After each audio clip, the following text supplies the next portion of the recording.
Hi, welcome to the Armed Guardian Podcast, Season 1, Episode 7. Today, David and I will be talking about situational awareness and travel safety for the holidays. So sit back and enjoy today's episode. It's going to be a little light, quick episode for us, and we hope that remember a couple things while you're out with your family or traveling or shopping, and just keep aware of your situational uh, awareness, and we'll dive on into the content. Hey, how you doing today, David? Doing pretty good, Mr. Brian. How are you doing? Doing good. You ready for the turkey next week? I am. Good, I am. And the good. dressing and all the else that comes along with it. And the 15 pounds we're going to add on over this next couple of months with Thanksgiving and Christmas with all the food and stuff. So yeah, I'm all ready for it.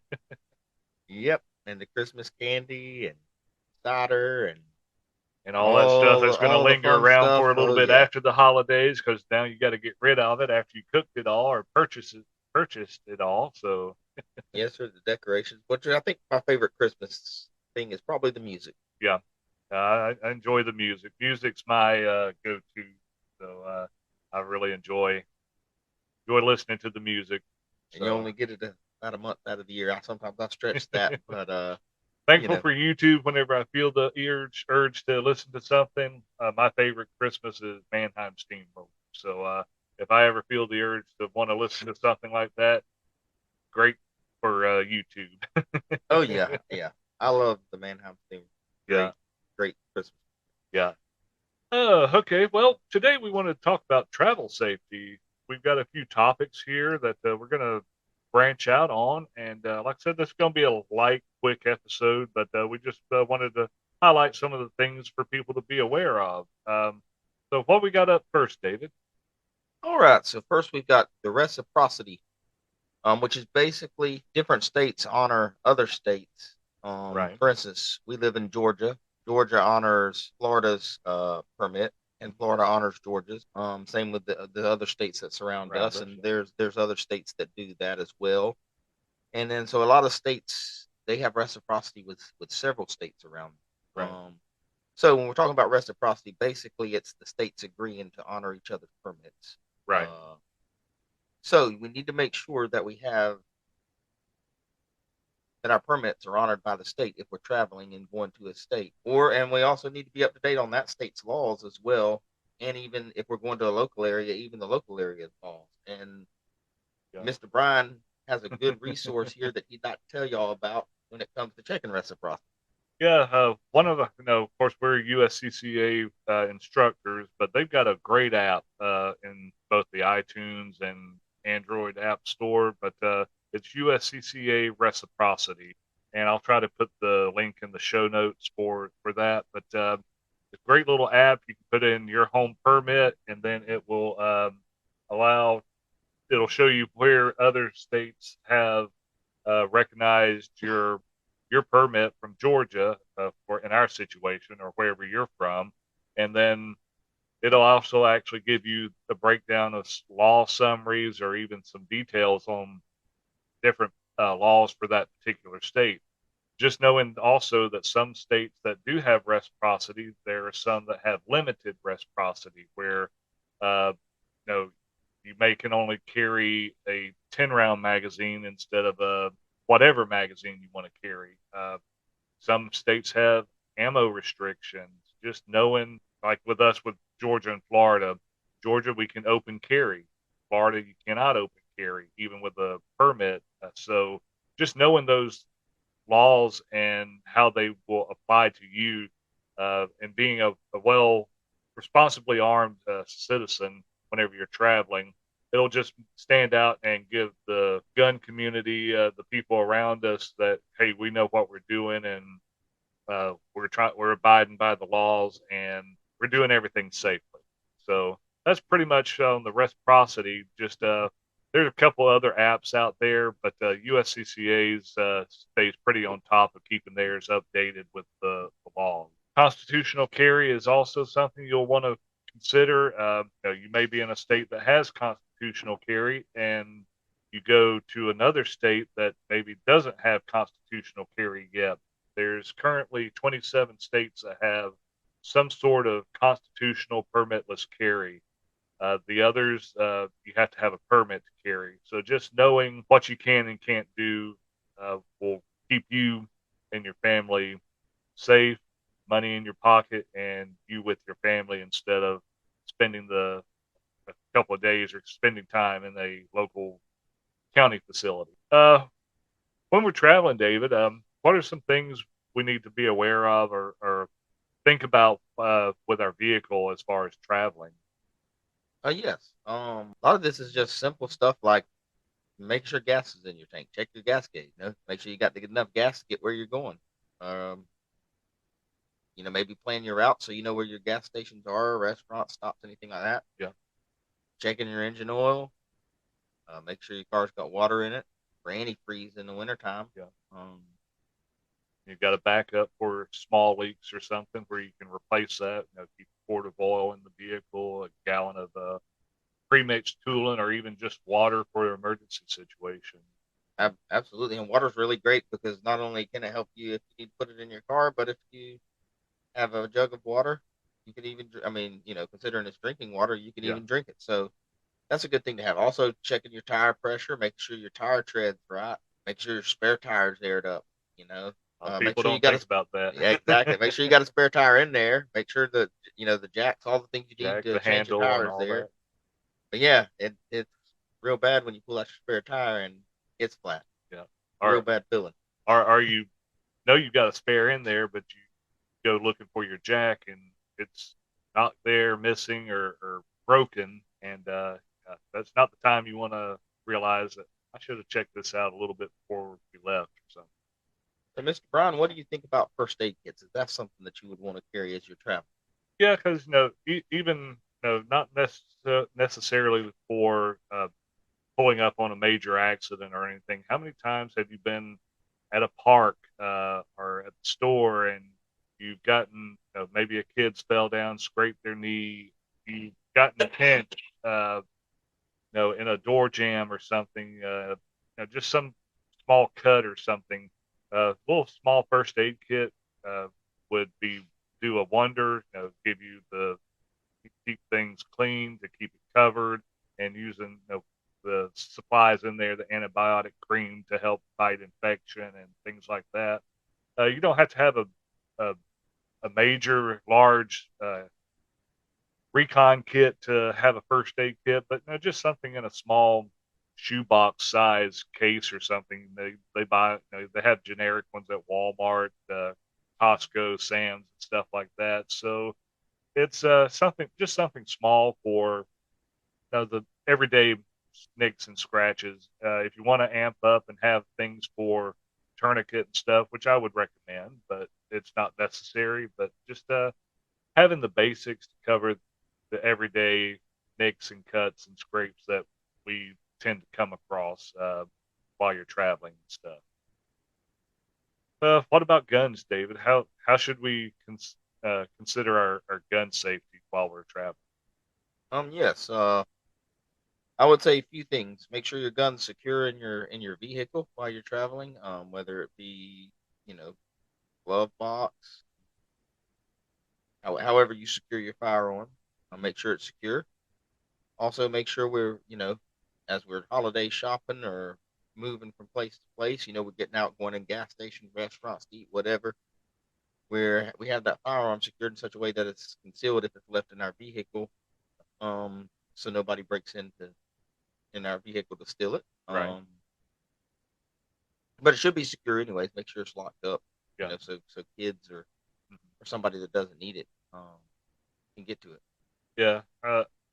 One thing talking about the guns in the vehicle, I get for just traveling where you're going somewhere, get out of the vehicle and you're taking your gun with you. These little magnetic securement devices. But for something like that, I'm fine. I would really prefer somebody to have anytime you have a holster or a storage for a gun to have whatever it's got to cover the trigger guard, so there's no chance of any negligent discharge or anything like that. But yeah, you wouldn't want to leave your uh, concealed carry pistol on that magnetic holder in the against the console while you run into the gas station or into the restaurant or something, because then that's going to open up. Somebody walks by and ooh, or they're intently looking and find something. Cover it up. Use a towel or a sheet or something to cover it up if you need to leave something in a holster in your vehicle where you can't take it in. Uh, so, but anything else on the I think that's it on the firearms as far as from a traveling right? standpoint. Looking at another thing, wearing appropriate clothing, both for carrying. We're Mm-hmm. talking about traveling with the gun or with a weapon inside your vehicle, but also, if you get out of your vehicle and your weapon is on you, wear the appropriate clothing. Right. If you're where you need to, just wear the appropriate clothing, I guess, to conceal your firearm or to be able to access it if you need to. And also, you may be traveling a long way, and I know down south here it's relatively warm out right now, Yeah. but if you're traveling up north, um, it's probably going to get considerably colder. Right. So make sure you have the appropriate clothing for traveling across those long distances where the weather may fluctuate pretty drastically. Yeah, yeah, I think so.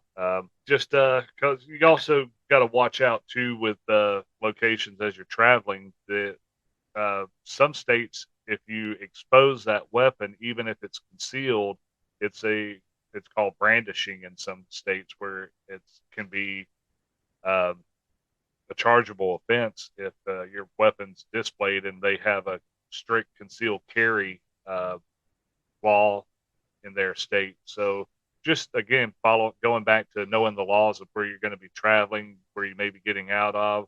Just true purpose of concealed carry is being concealed, being that gray man where you're armed, you're ready to act if needed, but nobody else knows what you're doing. So okay. Anything else on the traveling safety, David, that you can think of? Not that I can think of. I think that covers most of the travel safety. I'm sure there's probably other things we could talk about, but I think that's a good portion of it. Let's talk about situational awareness now, Okay. Mr. Brian. How about parking lot safety? A lot of people are going holiday shopping, Black Friday and after, getting their Christmas gifts and Yeah. whatever. How do we need to look at that when we're pulling into parking lots? Well, before we jump right into that, I think we talk in our classes, and there's a universal color code for your situational awareness that Colonel Jeff Cooper came up with, and maybe we should review this here real quick. But as we are armed citizens, we should always remain in what they call condition yellow, just because we're armed and we're carrying a firearm. But there's four different color codes. I've heard of one that's has a fifth, but that's one that I don't use all that much. It's a pretty serious color code. If you're in that color code, you're against everything at that moment. But condition white, that's where you're unaware, and that's perfect thing that we're trying to bring awareness to in this holiday travel episode that we're doing. We don't want to be in condition white because that means that we're not paying attention to our surroundings. We may be caught up in getting the kids out of the vehicle, putting things in the car, or getting them from the car, taking them to the house. It's just no, not being aware, not paying attention to our surroundings. Um, Condition yellow is where we're aware of our surroundings. We're vigilant, but we're not hyper vigilant. We're not paranoid. It's just we're looking around, we're seeing things, we're noticing things, but we're able to still continue on. Even if you're in a group of people, you're able to be in condition yellow, looking around, but still carry on conversations with your friends, family that you may be with. So that's condition yellow. You got condition orange, which is something's alerted you. You're a heightened awareness of alertness, and you've seen something that doesn't look right, but it's not something that you need to act on maybe just yet. So you're at this point you're looking at what are my options to escape what I saw? Do I need to retreat? Do I need to go a different way? And then we've got condition red, where you walked into something or walked up onto something, and your only response is to defend yourself. You can't run, you can't necessarily hide, possibly, and you're having to draw your weapon, verbal commands, pepper spray, or whatever is required to get out of that threat that you're in. So just remembering those four color codes we talk about, we just want to stay in condition yellow. But going back to our first topic, the parking lot safety. As you're pulling into a parking lot, shopping center, gas station, even your own driveway, well, being aware of your surroundings, what's going on around you. Is there anybody standing in a not normal place? Is there somebody looking distraught? Things like that. We want to be aware of that. And if we see something, especially at a shopping center, go to another entrance, or go to another spot in the parking lot. Uh, Sometimes we get our vehicles, we get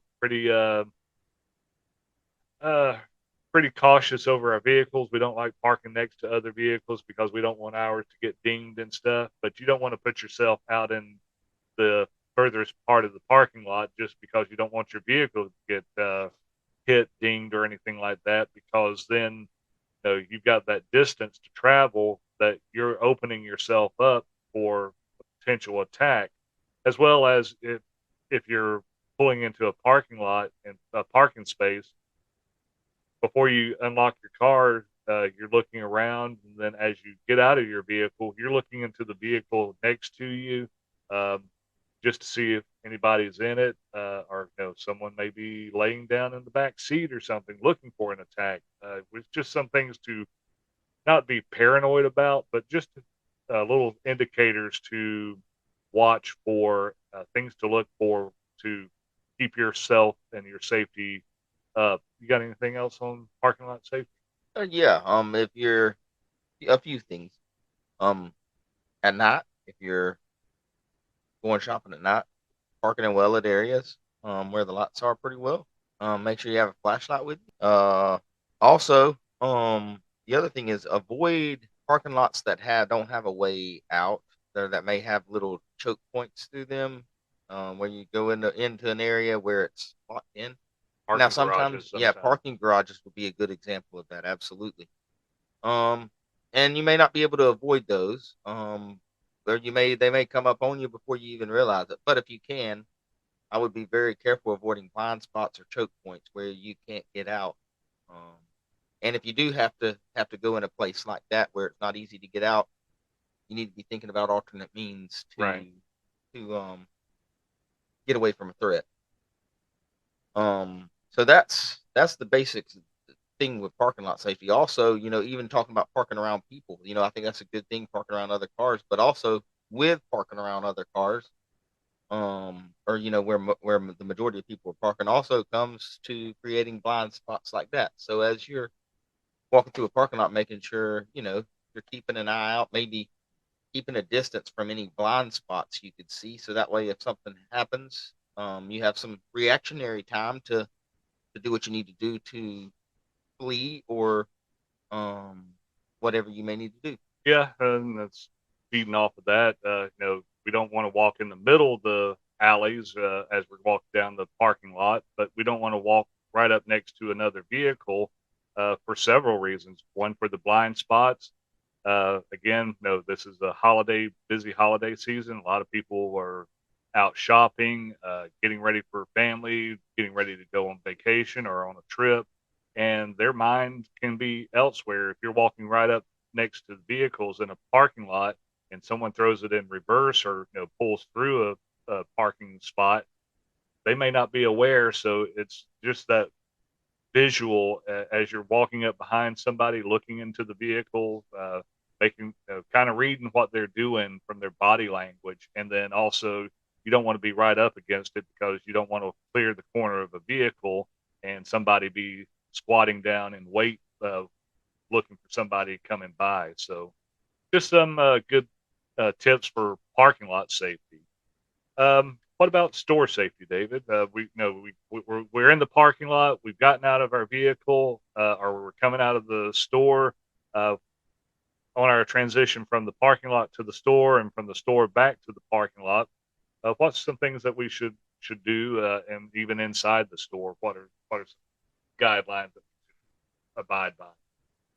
And really, when it comes to this, a lot of these things kind of piggyback off each other. The same safety situational awareness we use for traveling, we're going to Mm-hmm. use in the parking lot. And then as we move into the store, um, we're still trying to avoid blind spots, knowing that keeping an eye, you're going to have people around you. You can't avoid that, especially in the holiday season in a store. They're going to Right. be close by. That's just part of going shopping. If that's an issue, you might want to online shop. But Right. as you're moving around, just knowing the people that are around you, keeping an idea of where they're at, what they're doing, Mm-hmm. you know, identifying any threats or safety issues. Also knowing of course you know the way in, but are there other ways in? Are there Right. ways out? Where are the emergency exits? Yeah. Um, where are those located?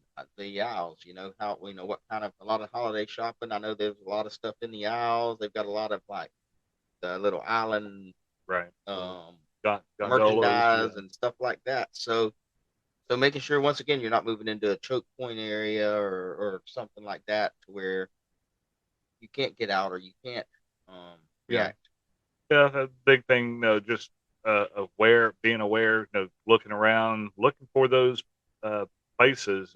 What happens if come into you're in a shopping mall and you go in uh, to X store XYZ. There's that one main entrance out of the main part of the mall. You go in there, you shopping around. Somebody comes in with intent to do something badly. What are your options? Where's your hiding points for cover concealment, and where should you uh, again looking for the exit points, looking for places to go to and to escape that situation.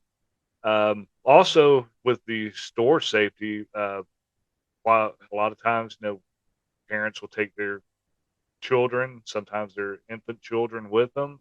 They'll have them in the buggy.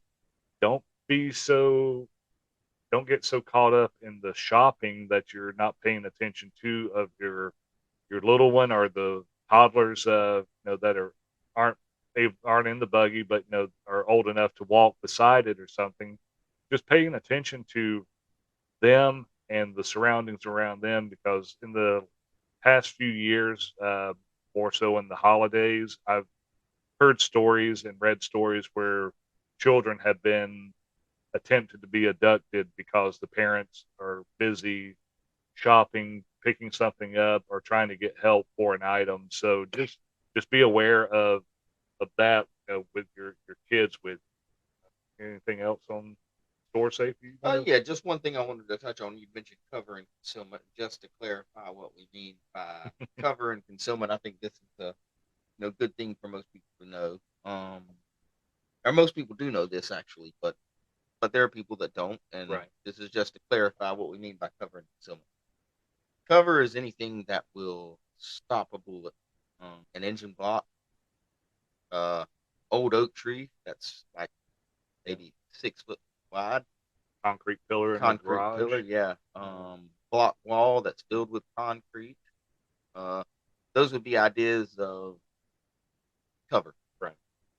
Some of those may or may not work in different situations, Mm-hmm. depending. But as a general rule, that would be cover. Concealment would be like um, uh, sheetrock walls, Mattress. mattress. It's something that just hides you. It's not. That's the only protection that uh, concealment is doing. Is it's hiding your image from the view of somebody else. Basically. But as a general rule, bullets can still penetrate Yes. concealment. Yep. So just wanted to clear that up. Also, and when this kind of goes with our next topic, we're going to talk about restaurant safety. But I think this one actually kind of covers a little bit of all of the above, and that's having a safety plan in place if you have a spouse, if you have children, Hmm. or maybe family members that are with you, maybe that you care for, or whatever the case may be. Right.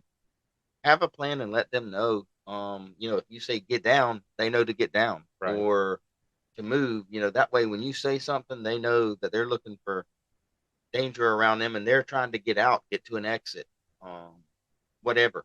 You know, A duress or action word. Once that word is put out, they're alert. They're uh, put into that condition yellow or orange. But then they also are aware of what's going on. That you're not trying to push somebody, and they don't know what's going on because you didn't have a code word or duress word or something. So just having that duress or action word that should be once that's spoken, that oh boy, something's about to happen. We need to act. We have our plan. If this word is spoken, what we're going to do, what each person's responsibility is, and go from there. and I would say, even going back to your other thing, we're moving from condition yellow. At the point we hear that word or get down or whatever, we should immediately elevate condition yellow to condition orange or condition red, depending Depending. on the Yeah. situation. Yeah. So having that in place to where the people around you, family, whatever it may be, they Hmm. know that what to do and how to respond Right. when something like that happens. Yeah. And if you're out shopping, both parking lot and store, be have a have somebody watching. Say you have a teenage child or your spouse. You're looking at something for the kids, and or you've got your eye on something. Having the other partner or friend that you may be with looking around at the surroundings while you're so involved in that object or getting help for that to get help to see something in the shelf or something, just play off of each other if you have multiple people. And I would recommend, if possible, having a buddy or going with somebody to kind of be as your sixth person watching your six. So Absolutely. I think I mean, not to bring back our old military days, but I mean, when you were in the army or military, you had a battle buddy. yeah. Um and that was important. Yeah, it was. And you had a lifelong relationship with that person, Hmm. or at least while you were in, probably. I mean, you didn't Yeah. go anywhere without him or without them. So, Yeah. that was important. So I think the same thing here, you know. Right. Yeah. So, moving on from the store safety, we've gone shopping, got into the parking lot, got back to their vehicle. Uh, hey, we're hungry. Let's go grab a bite to eat. We've been shopping all day long. I don't want to cook. We go to a restaurant. What are some things, David, that make restaurants or while eating out uh, aware? So, Well, and I think, restaurant, a lot of this is similar as we move from thing to thing. right. So a lot of the things are going to carry over into that. I would say, some things that would be important would be to, picking a good place to sit. Sitting somewhere where maybe you're kind of out of the way, maybe close to an exit. Yeah. Where you can get out fairly quick. If you're sitting in a booth and you got a bunch of people and Yeah. everybody's got to jump out around the booth, that might not be a good idea. Right.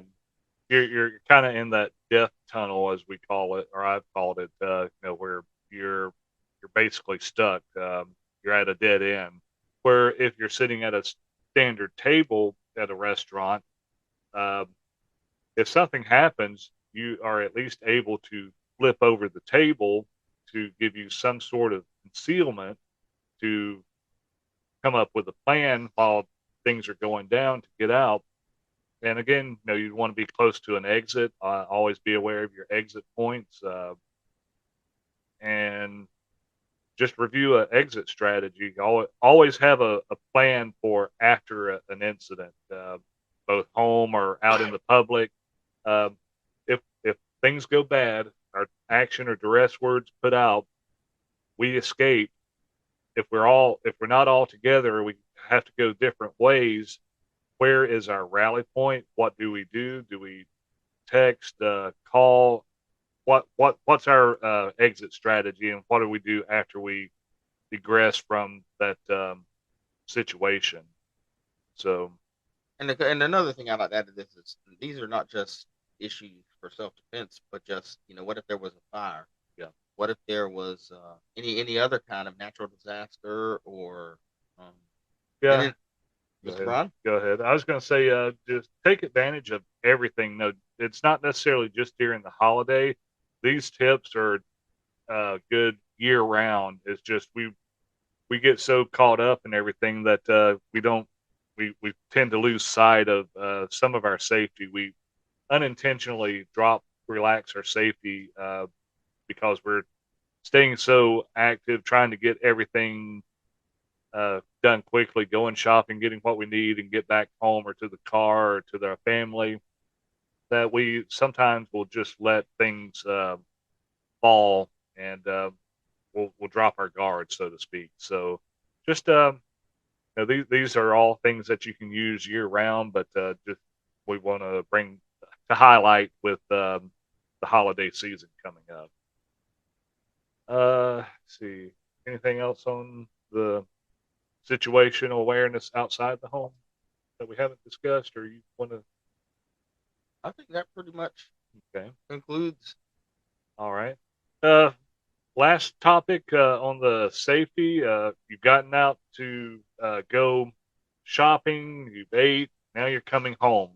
Um, some things you want to do. Of course, parking lot safety that we discussed. You do the same thing in your driveway as you're pulling up to your house, looking for any unusual cars that aren't normal. People hanging out in an area that you don't know or is not normal for your area, for your residence neighborhood. So whenever you pull into your driveway, if you have a garage, one thing that a lot of people, we pull into the garage and we want to jump out of our car quick while the garage door is closing. Let that garage door close or open its full cycle. If you're going to the car, get in your car, then open up the garage door and back out. And if you're coming in, pull into the garage, close the door, and then unlock and get out of your vehicle. That's just giving you that extra barrier in case somebody was to try to breach that garage door while it's opening or closing to conduct an attack, a robbery, or something like that. So, um, And go. then yeah, I mean, and then a few other things to me would be most of the time these are things that most people I think probably would hopefully do as a general rule. But as we move into the holiday season, we've got friends over, family over, Mhm. people in and out of our homes. Maybe we're at somebody else's home. We're relaxed. Mhm. We're It's easy to let our guard down. But just simple things like making sure we're locking our doors, locking our windows. Right. Our house is lit. Which with Christmas season coming up, that shouldn't be a problem because I know a lot of people, including myself, like to use a lot of lights, and Yep. that's a good thing. Yep. That's a good thing. And then uh, I would say those are probably the most important things. Mr. Brown, would you like to add anything? Yeah. No, if you have the availability, keep your up close to your house general appearance kind of neat and orderly. You don't want to have your shrubs overgrown where someone could hide back in behind them waiting, but you know you may not be able to see behind them, but you they're trimmed up and neat to where it makes it easier to notice something maybe lying in wait. If you have a security system, set it regularly. Whenever you go to open up your door, if you've got a remote, don't disarm it right away. Wait until you unlock your door and you're going into your house. Most alarms have a delay. It'll open up the door, it breaks that contact. The alarm will go into its delay cycle. If you disarm your alarm and then you go in, open up the door and everything to go in, somebody comes in and bum rushes you inside the house, you've already got your alarm deactivated. If you would have kept it armed while you're going in, if you don't, you got that 30-second or however long that um, delay is before the alarm sounds. Once that alarm sounds, the audible alarm is going to go. then that's also going to go to your local alarm center to get dispatched the appropriate law enforcement because they've got an active alarm. Where that just is just an extra security thought. And I know some places, some alarms, they may have them set where once you immediately open up the door, the alarm goes off. But if you got a delay, use that delay to your advantage. And then having that family plan, like we talked about, what's going to happen. We do fire escape, fire alarm plans. What happens if we have a fire at the house? Where are we going to meet and everything? Have the same thing for your home, for your home defense. Just have your safe rooms where your home defense firearm is going to be uh, placed at.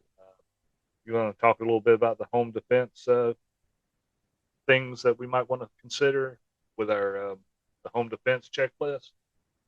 I think we've pretty much covered a pretty good bit of all of Okay. the above. All right. Um, I'm trying. Let me think for a minute. Is there anything else?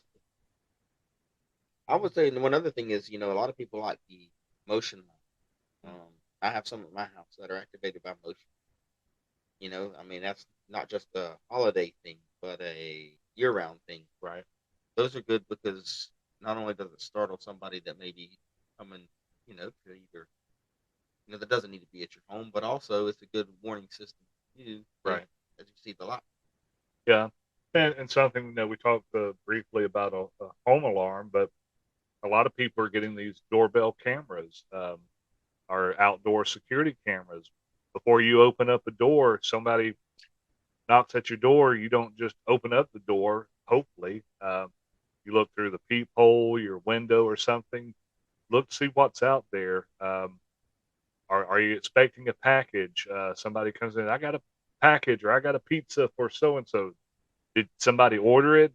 Are you expecting a package? If not, don't open that door. Before you go out, just on a daily routine. Don't just blindly go out your exit door, go to your car to go to work or to church or wherever. Look outside before opening up the door. When you open up the door, have your foot behind the door where it's cracked open for just a little bit, where you've got a little bit of resistance. Where if somebody does try to rush in, you've got some sort of resistance where hopefully you're able to get to your concealed firearm or whatever your home defense method is to protect yourself. But that's just something that little tip there as far as using your foot.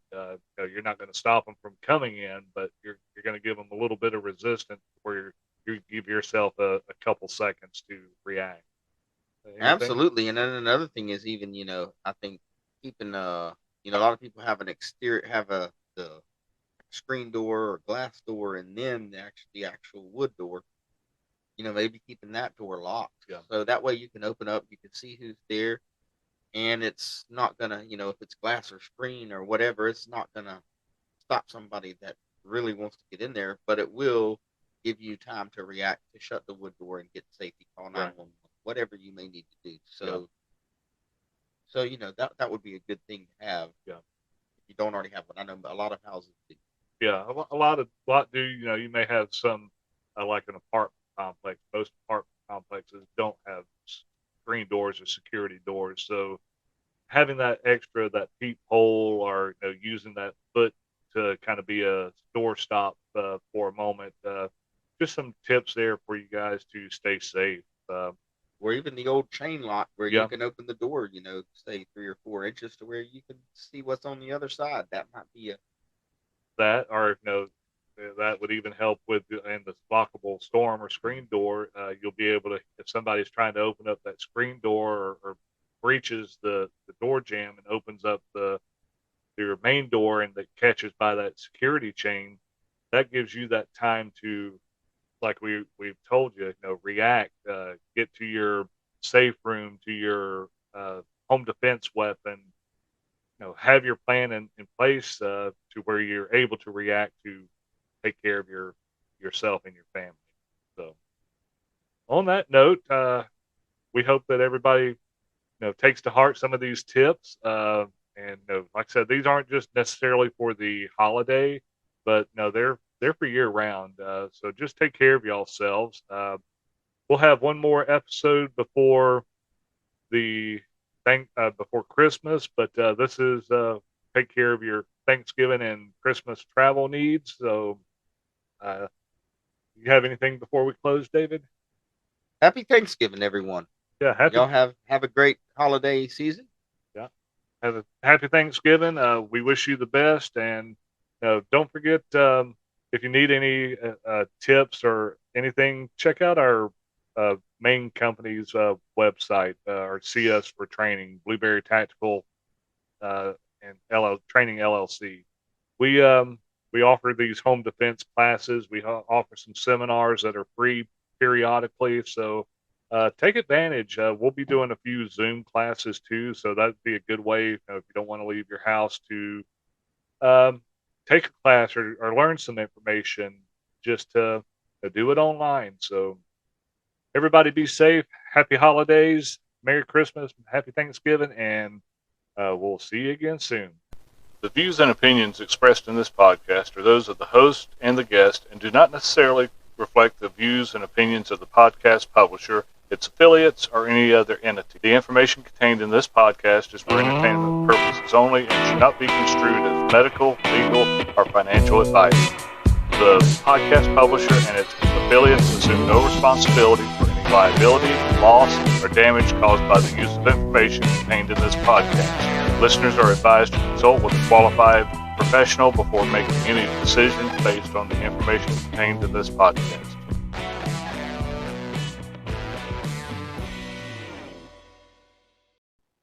Hi, this is Brian, host of the Armed Guardian podcast and owner of Blueberry Tactical and Training. While we were looking to find a official drink for both the company and the podcast, we searched for several different types of drinks, and we have come to find Blackout Coffee is a drink that we can put our trust into. It's a coffee with values. It's coffee that's more than just a coffee company. They're a purpose-driven company that acknowledges the people and the traditions that make our country great. They're known for supporting the traditional American values, military, first responders, and hardworking people all across America. Blackout Coffee was founded on the principles of conservative values. The founders believe in the importance of hard work, personal responsibility, family, respect, and traditional American values. So, Armed Guardian Podcast and Blueberry Tactical are proud to make Blackout Coffee our official drink for the podcast and our business. So, in the link below in our show notes, if you don't mind visiting, check out them. They also have teas and cocos that are available if you prefer those, but check them out. There's a link in the show notes, and there's also a coupon code for 10% off your first order. So check out Blackout Coffee and enjoy their drink.